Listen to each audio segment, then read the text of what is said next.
आप आश्वस्त रहिए, आपका ये चौकीदार पूरी तरह से चौकन्ना है। कल केंद्र सरकार ने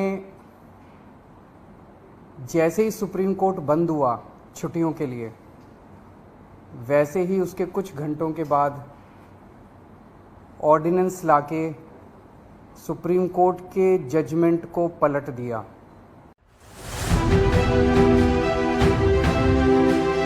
हम सब जानते हैं एक हफ्ते पहले सुप्रीम कोर्ट ने जजमेंट दिया था कि दिल्ली के अंदर अधिकारियों के ऊपर कंट्रोल, सरकारी अधिकारियों, सरकारी कर्मचारियों के ऊपर कंट्रोल दिल्ली की चुनी हुई सरकार का होगा।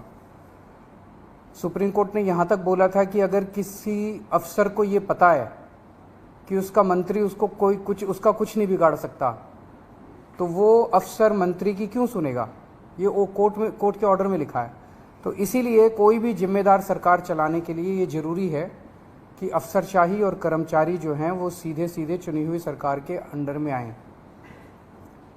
इसको कल इन्होंने 4 बजे कोर्ट बंद हुआ, 5 बजे और 10 बजे इन्होंने ऑर्डिनेंस पास करके उस कोर्ट के आदेश को पलट दिया।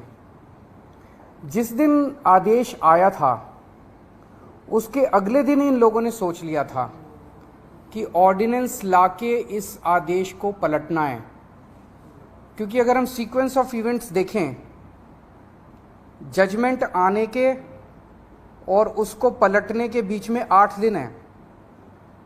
पहले 3 दिन सेक्रेटरी सर्विसेज गायब हो गया, उसका फ़ोन ऑफ हो गया।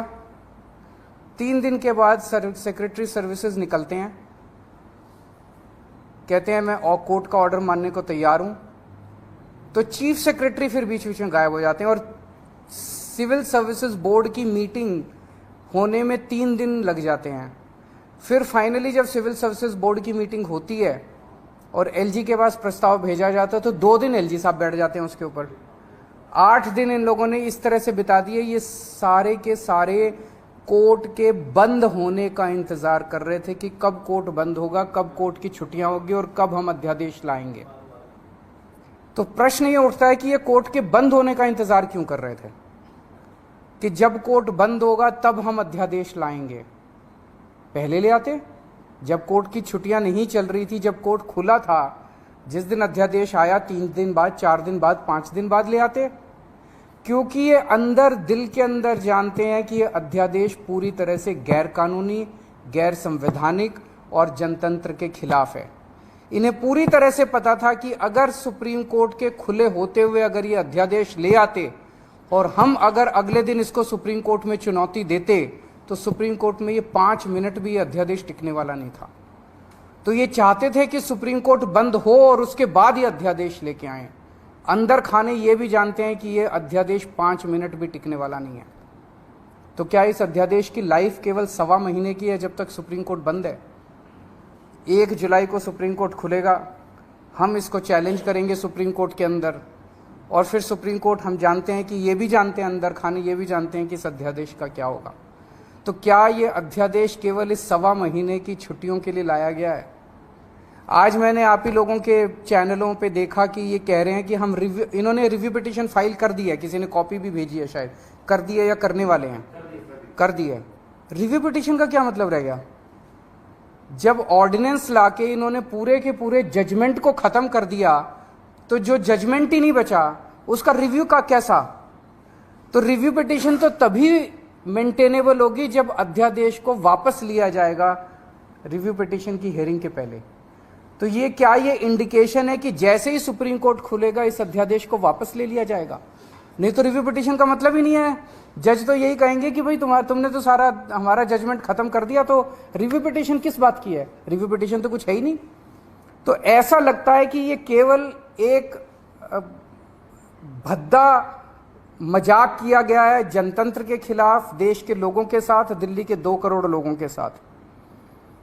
एक तरह से सुप्रीम कोर्ट ने जजमेंट दिया, क्लियर जजमेंट दिया कि दिल्ली की चुनी हुई सरकार को पूरा अधिकार है दिल्ली चलाने का, 3 सब्जेक्ट्स छोड़ के, police, law and order and land, बाकी सारे सब्जेक्ट्स हमारे पास हैं। उस जजमेंट को एक हफ्ते के अंदर ये अध्यादेश लाके अगर ये टर्न डाउन कर देते हैं तो ये आम आदमी पार्टी तो बहुत छोटी सी पार्टी है, हम तो बहुत छोटे लोग हैं। ये तो सीधे सीधे केंद्र सरकार सुप्रीम कोर्ट को चुनौती दे रही है, सुप्रीम कोर्ट को चैलेंज कर रही है कि तुम जो मर्जी ऑर्डर कर लो, तुम्हारे सारे ऑर्डर हम 2 मिनट के अंदर ऑर्डिनेंस लाके बिल लाके सब खत्म कर देंगे। ये चैलेंज इन्होंने ये सुप्रीम कोर्ट को, सुप्रीम कोर्ट की मैजेस्टी को चैलेंज किया जा रहा है, उनकी पावर को चैलेंज किया जा रहा है कि तुम जो मर्जी ऑर्डर कर दो, हम तुम्हारे सारे ऑर्डर खत्म कर देंगे। सुप्रीम कोर्ट की इंसल्ट की जा रही है। This is a direct contempt of supreme court. आम आदमी पार्टी को 3 बार प्रचंड बहुमत, 4 बार, 3 बार असेंबली के अंदर मिला और 1 बार एमसीडी के अंदर प्रचंड बहुमत मिला आम आदमी पार्टी को। दिल्ली के लोगों ने बार बार चीख चीख के कहा है कि हमें आम आदमी पार्टी की सरकार चाहिए, हमें आम आदमी पार्टी की सरकार चाहिए, हमें आम आदमी पार्टी पसंद है। और बार बार इन लोगों ने आम आदमी पार्टी को की सरकार को काम करने से रोका है। तो ये तो एक तरह से खुली चुनौती है कि तुम जिसको भी, हमारी पार्टी के अलावा जिसको भी चुनोगे हम उसको काम नहीं करने देंगे। ये क्या बात हो गई? ऐसे देश कैसे चलेगा? पहले ये 2015 में नोटिफिकेशन लेके आए, उस नोटिफिकेशन के बाद ये एक 2021 में एक कानून लेके आए जिस कानून से और हमारी पावर्स छीनी गई। पिछले साल झूठे केसेस में फंसा के हम अच्छे स्कूल बना रहे थे, हमारे एजुकेशन मिनिस्टर को जेल में डाल दिया ताकि स्कूल ना बन सके। हम अच्छे मोहल्ला क्लिनिक अस्पताल बना रहे थे, हमारे उसको हेल्थ मिनिस्टर को जेल में डाल दिया ताकि स्कूल अस्पताल ना बन सके। और अब ये कानून लेके आ गए। ये बेसिकली तो काम करने से रोकना चाहते हैं आम आदमी पार्टी की सरकार को, क्योंकि जैसा काम आम आदमी पार्टी की सरकार कर रही है वैसा काम करने की इनकी ना तो नीयत है और ना इनकी कैपेसिटी है वैसा काम करने की। पर मैं दिल्ली के लोगों को भी और देश के लोगों को भी कहना चाहता हूं कि स्पीड स्लो जरूर होगी कामों की। आज जो इन्होंने अध्यादेश पारित किया, उन्होंने और भी कई सारे सेक्शंस डाले हैं, अभी भी हम स्टडी कर रहे हैं, तो स्पीड जरूर स्लो होगी, लेकिन सारे काम होंगे। काम को मैं रुकने नहीं दूंगा। ये अध्यादेश दिल्ली के 2 करोड़ लोगों को बीजेपी ने एक तरह से तमाचा मारा है। बीजेपी का कहना है तुम जिस भी सरकार को चुनोगे, चुन के देख लो, हम काम नहीं करने देंगे, हम काम रोकेंगे, हम तुम्हारी सरकार को काम नहीं करने देंगे। ये तो दिल्ली के लोगों को का अधिकार है अपनी सरकार चुनने का। भाई संविधान देता है अधिकार कि आप जिस मर्जी को वोट देके चुनो। वो कह रहे हैं कि जिसको भी चुनोगे हम तुमको काम नहीं करने देंगे। आम आदमी पार्टी छोटी पार्टी है, हम बहुत छोटे लोग हैं। देश बड़ा है, देश इंपॉर्टेंट है। कल हम नहीं होंगे, कोई और होगा, लेकिन देश रहेगा। इस तरह से सरेआम जनतंत्र को कुचलना, सुप्रीम कोर्ट को वो दिखाना, ये सही नहीं है। हम इसके खिलाफ सुप्रीम कोर्ट में या वो डालेंगे, इस ऑर्डिनेंस के खिलाफ सुप्रीम कोर्ट जाएंगे। और जब से ये ऑर्डिनेंस आया, केवल दिल्ली नहीं देश भर से मेरे पास फोन आ रहे हैं, यहां तक कि बीजेपी के कट्टर समर्थक भी कह रहे हैं कि ये तो मोदी जी ने ठीक नहीं किया, ये तो प्रधानमंत्री जी ने ठीक नहीं किया। भाई 2015 में तुम नोटिफिकेशन लेके आए, उसी टाइम ले आते ऑर्डिनेंस, कोई कुछ नहीं कहता। 8 साल के संघर्ष के बाद दिल्ली के लोगों ने संघर्ष किया, आम आदमी पार्टी की सरकार ने संघर्ष किया। संघर्ष करने के बाद सुप्रीम कोर्ट ने जब इतना साफ फैसला दे दिया, उस फैसले को तुम पलट देते हो और तुम कहते हो हम सुप्रीम कोर्ट को नहीं मानते। इसके तो ये तो पूरा देश देख रहा है और पूरा देश कह रहा है ये तो बहुत गलत काम किया इन लोगों ने। तो दिल्ली के लोगों के बीच में जाऊंगा मैं अब, और बहुत जल्दी दिल्ली के अंदर महारैली की जाएगी। और मुझे जिस तरह से रिएक्शन आ रहे हैं जनता के, मेरे को लगता है कि इस बार दिल्ली के अंदर भारतीय जनता पार्टी को जनता 7 में से 1 भी सीट नहीं देने वाली। जनता बहुत नाराज़ है इनके हथकंडों से, इनकी तानाशाही से और इनकी गुंडागर्दी से। मैं आज इस मंच के जरिए सभी ऑपोजिशन पार्टीज़ को अपील करना चाहता हूं कि राज्यसभा के अंदर जब ये बिल आएगा, ऑर्डिनेंस जब बिल के रूप में पेश किया जाएगा, इसे किसी भी हालत के अंदर राज्यसभा में पारित नहीं करवाना। मैं खुद एक पार्टी के नेताओं से जाके मिलूंगा, उनसे समर्थन मांगूंगा कि इस बिल को अपोज करना है, ये जनतंत्र के खिलाफ है। किसी भी हालत में हमें इस बिल को पास नहीं होने देना राज्यसभा के अंदर। अगर आप अभी नहीं हुई है, पर मैं करूंगा, सबसे करूंगा। वो तो सिंघवी साहब हमारे वकील हैं, वो देख रहे हैं, स्टडी कर रहे सर कोई डेट फाइनलाइज हुई है जब आप चैलेंज करेंगे इसको या यू विल हैं। जैसे कोर्ट खुलेगा 1 जुलाई को शायद खुल रहा है, इमीडिएटली भी सबसे बड़ी कोर्ट तो सुप्रीम कोर्ट होती है, उसकी भी कॉन्स्टिट्यूशनल बेंच ने ये 5 जजेस ने जजमेंट दे दिया, उसको पलट दिया इन्होंने। बताओ लेकिन अगर संसद कानून माने तो फिर कहाँ सुप्रीम कोर्ट ही आदेश दे रहा है तो कानून है, तो आप क्या करेंगे? नहीं तो सुप्रीम कोर्ट जाएंगे ना। देखिए मैं देख रहा था आप सब लोगों ने सिंघवी साहब का इंटरव्यू किया है।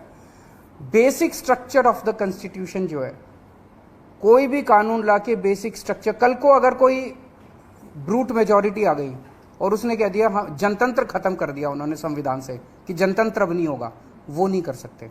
ऐसा कानून नहीं आ सकता जो जनतंत्र खत्म कर दे। ऐसा कानून नहीं आ सकता जो फेडरल स्ट्रक्चर है हमारा, सेंटर अलग है, स्टेट्स अलग है, वो खत्म करे। ये सीधे सीधे फेडरल स्ट्रक्चर के ऊपर हमला है। तो इस तरह का कोई कानून भी नहीं आ सकता जो कि फेडरल स्ट्रक्चर के ऊपर हमला हो।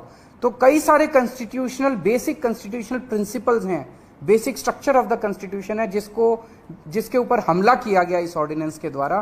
तो ऐसा मानना है कई सारे कानून के जानकारों का कि ये ऑर्डिनेंस जो है या ये अगर कानून की शेप भी लेता है तो ये कोर्ट के अंदर टिकेगा नहीं। ये जो ऑर्डिनेंस पास हुआ, do you think this is no more Delhi versus centre rather the court versus the ये पूरी की पूरी लड़ाई अब एक तरह से सुप्रीम कोर्ट वर्सेस सेंटर है। ये केवल दिल्ली सरकार एक छोटी सी चीज हो गई है। उन्होंने तो सीधे सीधे कह दिया, इस तरह से तो ये बहुत खतरनाक चीज है। सुप्रीम कोर्ट कोई भी आदेश पारित करेगा, अगर केंद्र सरकार के खिलाफ पारित करेगा, केंद्र सरकार कानून लाके उसको पलट देगी, उनकी मेजॉरिटी है ना। फिर देश की जनता कहां रह गई? बीजेपी कह रही है कि कुछ अधिकारियों, जैसे आप लोगों ने सुना होगा कि वो भी इन्होंने ऑर्डिनेंस लाके किया था, जो ईडी के डायरेक्टर की एक्सटेंशन वाला मामला था। ऑर्डिनेंस लाए थे, लेकिन अब सुप्रीम कोर्ट कह रहा है कि हम उसको, मतलब अभी जजमेंट नहीं आया, लेकिन हियरिंग के दौरान सुप्रीम कोर्ट ने कहा कि हम इसको नहीं मानते। It is obviously Keshwanand Bharati was the basic structure of the constitution. This is basic structure. They are attacking the basic structure of the constitution. नहीं, नेताओं की नहीं, आम आदमी पार्टी दिल्ली में करेगी। मैं दिल्ली की जनता के बीच में जाऊंगा, घर घर जाऊंगा, मैं एक एक घर में जाऊंगा और उनको बताऊंगा कि किस तरह से इन्होंने किया है। आपकी पावर को छीना है। केजरीवाल छोटी चीज है, जनता बड़ी चीज है। एक एक आदमी की, दिल्ली की एक एक आदमी की पावर को छीना है, उसके जनतांत्रिक अधिकार को छीना है। जनता जिंदा कैसे रहेगी? इस तरह की अगर तानाशाही आ जाएगी तो जनता जिंदा कैसे रहेगी? उनके लिए काम कौन करेगा? बड़ी जल्दी हम पूरा प्लान अनाउंस करेंगे। हमारे ना, yes of course the whole आम आदमी party will be on the streets in the coming days। मैं ये पूछ, इसका क्यों, क्या कह रहे हैं वो, क्या कारण है इसका?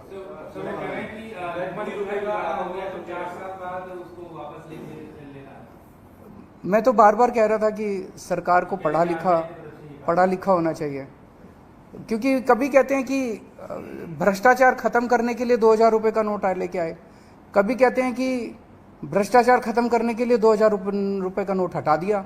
तो मतलब कुछ समझ नहीं आ रहा कि सरकार कर क्या। पूरा देश को लाइनों में लगाए रखते हैं, पूरा दिन लाइनों में लगाए रखते हैं, हर 3-4 साल में लाइनों में लगा देते हैं। ये अच्छी चीज नहीं है, ये अनप्रोडक्टिव काम है।